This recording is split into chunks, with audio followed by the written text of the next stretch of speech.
كيلو. نص كيلو انا غسلاه ومقطفاه من الورده، ومعايا كوبايه من السكر السنترفيش، تمام. ودي حجم الكوبايه اللي انا مستخدماها. وكمان معايا بنجرايه.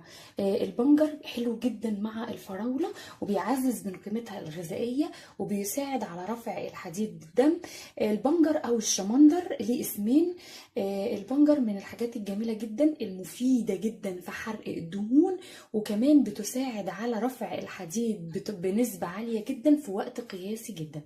النهاردة هنتكلم عن المشروب ده وهنقول فوائده واحنا بنعمله مع بعض. انا دلوقتي هخرط البنجرايه دي. حجم البنجرايه اللي انا استخدمتها على نص كيلو الفراوله.